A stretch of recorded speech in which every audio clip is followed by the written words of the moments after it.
ফের রাজপথে চাকরি প্রার্থীরা অবিলম্বে নিয়োগ সহ কলকাতা হাইকোর্টের প্রধান বিচারপতির হস্তক্ষেপের দাবিতে ধর্মতলা থেকে শারীর শিক্ষা ও কর্মশিক্ষা চাকরি প্রার্থীরা হাইকোর্ট অভিযান করেন। পাশাপাশি আগামী 20 তারিখ কলকাতা হাইকোর্টে নিয়োগ সংক্রান্ত যে মামলাটি রয়েছে সেখানে স্থগিতাদেশ তুলে নেওয়ার দাবি জানিয়েছে চাকরি প্রার্থীরা। আন্দোলন শেষে ডেপুটেশন দেন।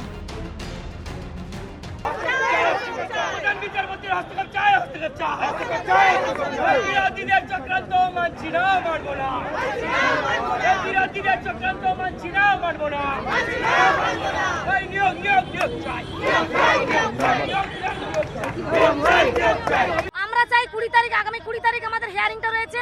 আমরা প্রধান বিচারপতির হস্তক্ষেপ চাই এবং উনার হস্তক্ষেপের মাধ্যমে যেন 20 তারিখ স্টেট আউটে আমরা স্কুলে যেতে পারি। কারণ একটা কেস দীর্ঘদিন চলতে পারে, ঠিক আছে, কিন্তু স্টে দীর্ঘদিন চলতে পারে না। যে বিচারের নামে একটা দীর্ঘ প্রশ্ন চলছে, এখানে চাকরি প্রার্থীদেরকে নিয়ে একটা রাজনীতিক গেম খেলানো হচ্ছে।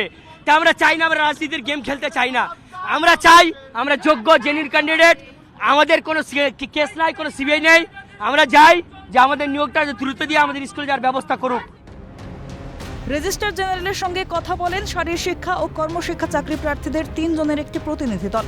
আগামী 20 তারিখ পর্যন্ত ওয়াই চ্যানেলে লাগাতার আন্দোলনে বসতে চলেছেন বলে হুঁশিয়ারি। 20 তারিখের পর পরবর্তী সিদ্ধান্ত নেবেন তারা। অবশ্যই অপেক্ষার একটা সহ্য সীমা আছে, তাই আমরা আজকে রাস্তায় নেমেছি। 20 তারিখ যাতে সেটা লাস্ট হয় সেটাই আমরা চাইছি। আমরা আজ থেকে 20 তারিখ পর্যন্ত 3 দিন ধর্ণামঞ্চে থাকছি ওয়াই চ্যানেলে। তো আমাদের আইনের বিরুদ্ধে আইন যে আমাদেরকে নিয়ে খেলা করছে, তার জন্য আমরা ধর্ণামঞ্চে। ডেপুটেশন জমা শেষে বাইরে বেরিয়ে সাংবাদিকদের মুখোমুখি হন চাকরি প্রার্থীরা।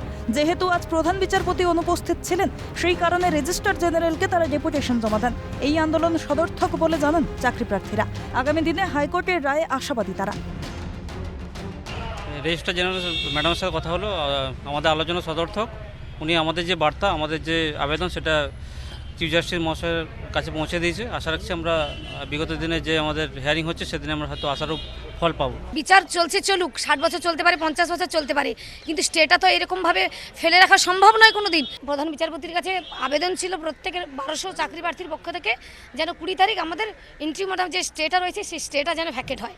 আর এখন বর্তমানে সেই দাবিতে আমরা ওয়াই চ্যানেলে এই 3 দিন কর্মসূচি রয়েছে, দিবারাত্রি এখানে আমরা অবস্থান বিক্ষোভ করব। অ্যাজিটেশনকারী ছিলেন, আবেদনকারী ছিলেন, তারা প্রত্যেকেই যখন ওয়াই চ্যানেল পর্যন্ত আসেন, সেখানেই তাদেরকে পুলিশ আটকে দেয়। কারণ এটা 144 জোন, তাই এখানে আসা যাবে না প্রধান বিচারপতির কাছে দেখা করতে। যদিও প্রধান বিচারপতি আজ অনুপস্থিত, সেই কারণে registrar general of Kolkata high court তার সাথে দেখা করেন। ক্যামেরায় জনি মণ্ডল, গোপাল তোপাদারের সঙ্গে অভিরূপা সাহা ও অভিরূপা হাজরা। Report, Calcutta news.